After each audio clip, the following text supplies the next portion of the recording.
Hey guys, my name's Chance Walser. I'm a member of the church in the Indianapolis area. I'm going to make this video for you just to kind of help you become more confident in pitching your stories to local media outlets and having a better chance of getting the stuff that you want covered actually covered by local media. First, just a little bit about me. I'm a Midwest kid. I grew up in Columbus, Ohio.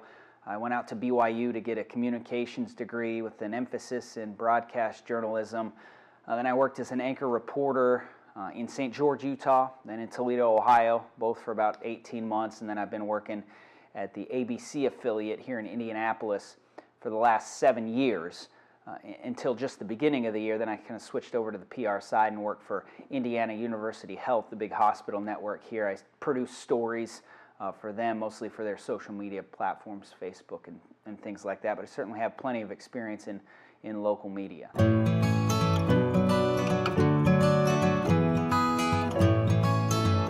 In some cases, media outlets, newspapers are going to have a designated religion reporter, but really for the most part, and probably in your market, you're going to be reaching out to general assignment reporters. So the way it looks in every newsroom is that there's an assignment desk, and this goes for broadcast side and the print side. There's an assignment desk with 2 or 3 people there sitting there 24/7. They listen to scanners, they pick up phone calls, they look at and respond to emails, mostly for story pitches and story ideas. So your best way to go about it is to actually just call the TV station or the newspaper and ask them for the assignment desk, and that'll give you a name and a phone number and an email address that you can just send stories out to.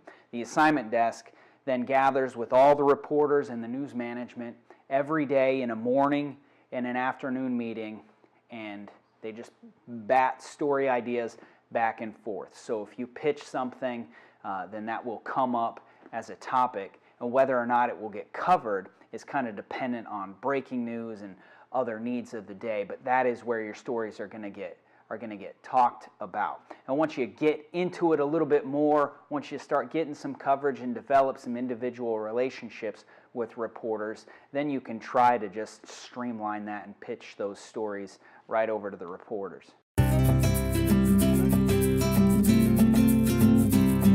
When you do send an email that's a story pitch, or even a phone call that's a story pitch, really you're just going to want to make clear the who, what, when, where, and why. And you can literally in an email just list who, and then Church of Jesus Christ of Latter-day Saints, when, state of time, what, give an explanation of the story. That's a really quick way that people can kind of get an idea about what's going on. And as far as what's going to be more interesting to cover than another thing, reporters and news outlets are looking for a number of different factors. If it's timely, if it connects timely to a bigger kind of macroscopic event or topic that's generally of interest, they're going to be looking at things like the human interest angle. Do you have an interesting subject or person that's connected to the, say, the check giveaway or ribbon cutting event? News outlets, in my experience, aren't really interested, and reporters aren't interested in giving over PR to any group, not just the Church of Jesus Christ of Latter-day Saints, but we get hit up all the time by groups and organizations that are trying to get free publicity. Really, we're not interested in doing that. So if you can present it in a way where there are people in the community who are impacted by what you are doing, you're going to have such a better chance of getting that covered. I'll give you an example of something that came up for me several months ago that we actually covered. We get a lot of pitches for Eagle Scout projects, but they're not all interesting. This one, though, in particular, was a young man who was doing an Eagle Scout project on behalf of his friend who passed away several months prior to that because of cancer. Now, we went there, and it was an emotional community event. The young man who passed, his family was there and talked to us. His friend, who was a member of the same Boy Scout troop, talked to us about what it meant not only to do this canned food drive for the community, but what it meant to kind of finish what his friend started. That's a great human interest angle. Now, not everything is going to have that, but if you can find some sort of emotional connection that the viewers will draw from it, then you're going to have a better chance than if you didn't do that.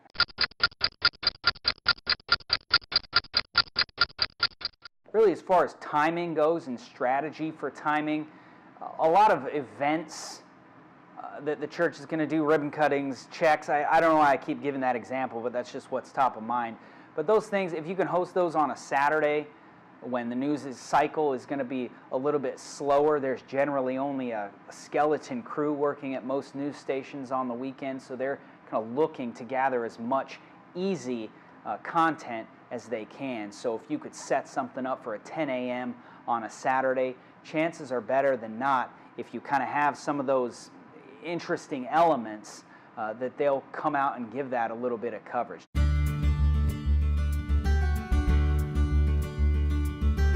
I never really got the sense that there was a prejudice against the church or any of the programs or affiliations. Really, there's just a lack of understanding about what the church does, and I think that's where you guys can come in to spread the word.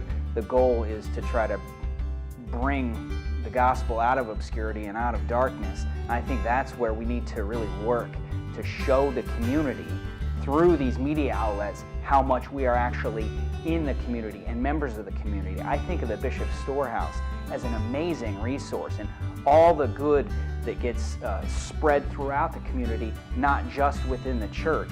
But news outlets here don't even know what the church storehouse is, or what it does, or that it's an option to cover around holidays or other events. Community service projects are another great thing that the church does all the time on a big community-wide level, but media outlets don't cover it mostly because they just don't know that it's going on.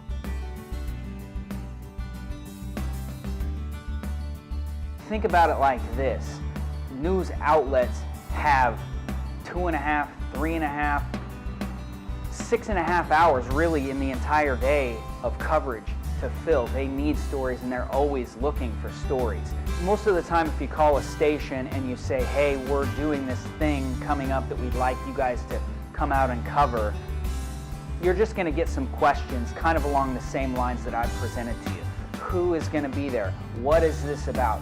Who does this impact? That's probably one of the biggest questions that you'll get. And they'll kind of sort of walk it through with you, all the while gauging whether or not it's checking all the boxes in their heads.